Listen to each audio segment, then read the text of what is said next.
Okay Telugu view పాయింట్కి తిరిగి స్వాగతం. పాకిస్తాన్ మాట్లాడకూడదా అనుకుంటున్న ఏదో ఒక సంఘటన మాట్లాడేటట్టు చేస్తాం.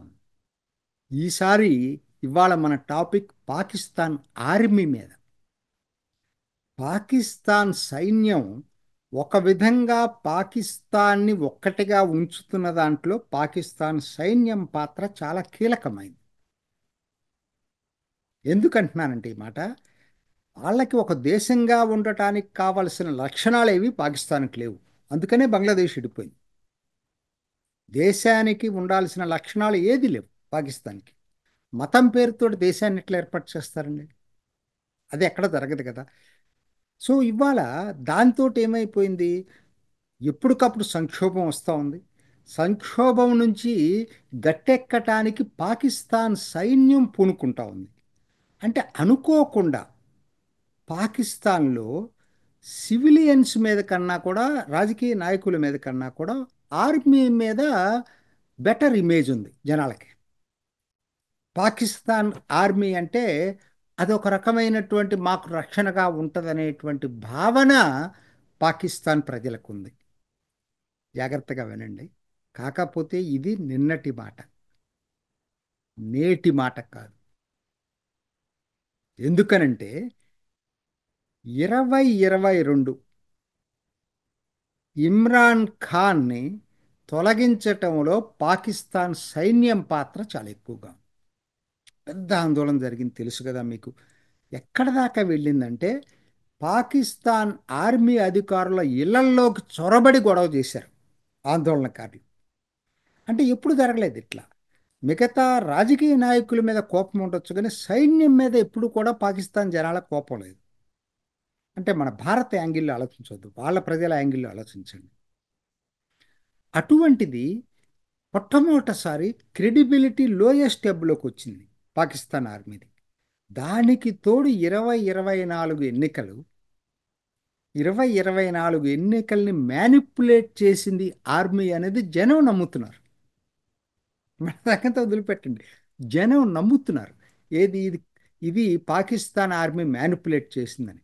నిజానికి పాకిస్తాన్లో ప్రతి ఎన్నికని వాళ్ళ కంట్రోల్లోనే జరుగుతూ ఉంటుంది.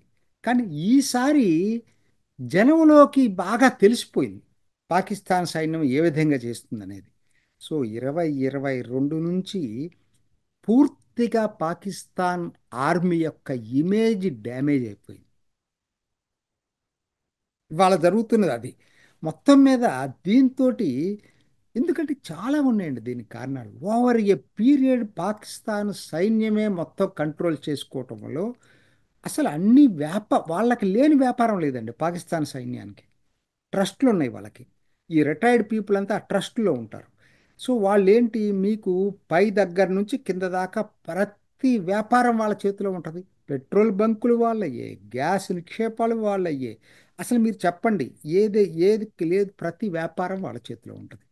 అంటే ఒక వ్యాపార సంస్థలాగా మారింది అది, మిలిటరీ లా కన్నా కూడా. సో అటువంటిది అక్కడ దాకా ఎందుకు, ప్రభుత్వంలో నీకు ఫారిన్ పాలసీ డిసైడ్ చేసేది వాళ్ళే, సివిలియన్ ప్రభుత్వం కాదు. ఫారిన్ ఇన్వెస్ట్మెంట్స్ని డిసైడ్ చేసేది వాళ్ళే, పాకిస్తాన్ సైన్యం.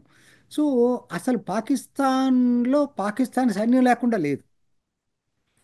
దానికి ఇవాళ తోడైన ఏంటి, బెలూచిస్తాన్లో జరిగిన మొన్న జఫర్ ఎక్స్ప్రెస్ హైజాకింగ్ జనాల్ని షేక్ చేసింది. సైన్యాన్ని షేక్ చేసింది, జనాన్ని షేక్ చేసింది. మరి ట్రైన్స్ను కూడా హైజాక్ చేయగలరా?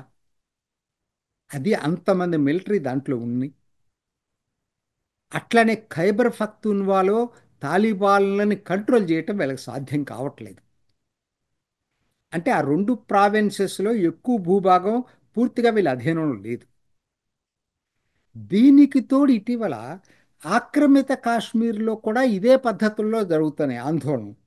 నిన్నటికి నిన్న ఆ మంగళా డ్యామ్ దగ్గర పిఓజికే వాళ్ళు ఆందోళన చేస్తూ, యునైటెడ్ అవామీ యాక్షన్ కమిటీ వాళ్ళు, అసలు ఇది మీరు పరిష్కరించకపోయేటట్టయితే పాకిస్తాన్ సైన్యాన్ని మేము ఏం చేస్తామో తెలియదు, ఆ మంగళా డ్యాంలో అందరిని పూర్తి చేస్తామని చెప్పారు, పడేస్తామని చెప్పారు. అంటే ఆ స్థాయికి వెళ్ళిపోయింది వాళ్ళ ఇది. సో ఇవాళ అంటే ఏంటి, మీకు ఎక్కడ లేదు చెప్పండి. అశాంతి అనేది పూర్తిగా జనంలోకి వచ్చేసిందండి. ఆర్థిక పరిస్థితి బాగలేదు. రాజకీయ పరిస్థితి బాగలేదు. మీకు ఇవాళ దీంతోటి సెక్యూరిటీ భద్రత లేదు వాళ్ళకి. సో పాకిస్తాన్‌లో జనానికి ఇవాళ ఎంత అశాస్తి అంటే ఎప్పుడూ లేనంత క్లైమాక్స్‌లో ఉంది ఇవాళ పాకిస్తాన్‌లో అశాంతి. ఒకనాడు బంగ్లాదేశ్‌లో ఆ పద్ధతిలో వచ్చింది తప్పితే పాకిస్తాన్‌లో ఎప్పుడు రాలేదు. రెండో వైపు ఇప్పుడు నా టాపిక్ ఇది. రెండో వైపు ఇన్ని ఉన్నా కూడా పాకిస్తాన్ నిలబడటానికి కారణం ఏంటంటే పాకిస్తాన్ ఆర్మీ. వాళ్ళు కంట్రోల్ చేసేవాళ్ళు. వాళ్ళ మీద నమ్మకం ఉందని చెప్పాను కదా ఒకనాడు. ఇవాళ పాకిస్తాన్ సైన్యంలోనే కొంతమంది అధికారులు ఓ పెద్ద లేఖ రాశారు ఆర్మీ చీఫ్కి. కల్నల్సు, మేజర్సు, కెప్టెన్సు అందరూ కలిపి ఒక పెద్ద లేఖ రాశారు. అసలు అసలు మీరు సైన్యాన్ని నడుపుతున్నారా? భ్రష్టు పట్టిస్తున్నారా? వాళ్ళు మొత్తం ఇది చేశారు, కోట్ చేశారు. మీరు రాజకీయ కార్యకలాపాలను సప్రెస్ చేస్తున్నారు. ఏదో కొత్తగా జరిగినట్టుగా వాళ్ళు మాట్లాడుతున్నారు. ఇది పాకిస్తాన్లో మొదటి నుంచి అలవాటే. రెండోది, ఎన్నికల్ని మ్యానిపులేట్ చేస్తున్నారు. అసలు ఇంట్లో ఉన్నటువంటి ఆడవాళ్ళు బయటకు వచ్చి వీధుల మీద ప్రదర్శనలు చేస్తే వాళ్ళని నానా దారుణంగా హింసిస్తున్నారు. వాళ్ళు రాసినటువంటి లేఖలు నేను చెప్తుంది. పాకిస్తాన్ జర్నలిస్టులను నిర్బంధిస్తున్నారు. ప్రజాస్వామ్యాన్ని ఖూనీ చేస్తున్నారు. జఫర్ ఎక్స్ప్రెస్ హైజాకింగ్ తోటి అసలు బెలూచిస్తాను మీ కంట్రోల్లో లేకుండా పోయింది. మీరు ఇంక పనికిరారు. మీరు దిగిపోండి. మీరు దిగిపోకపోతే మేమే యాక్షన్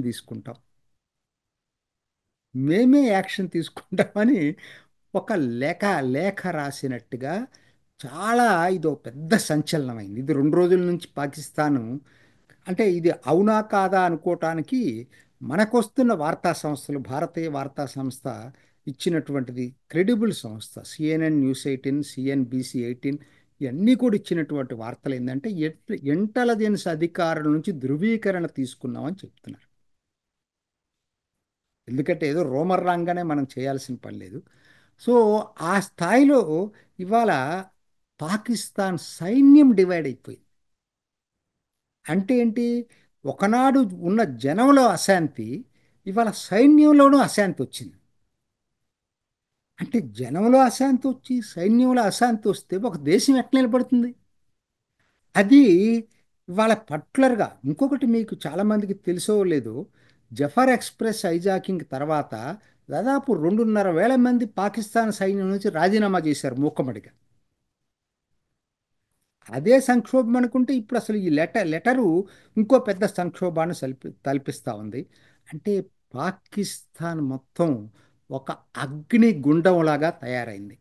ఎప్పుడు బద్దలవుతుందో, ఎలా బద్దలవుతుందో వేచి చూడటం తప్పితే మనం చేసేది ఏం లేదు. ఇది ఈనాటి ఓకే తెలుగు వ్యూ పాయింట్. మరొక ఎపిసోడ్లో మళ్ళీ కలుసుకుందాం. నమస్తే. చూసారు కదండి. మరి ఈ వీడియో కనుక మీకు నచ్చినట్లయితే ఒక లైక్ కొట్టేసి మీ అభిప్రాయాన్ని కూడా కామెంట్ బాక్స్లో తెలియజేస్తూ ఇలాంటి ఇంట్రెస్టింగ్ అప్డేట్స్ కోసం మా ఛానల్ని సబ్స్క్రైబ్ చేసుకోండి.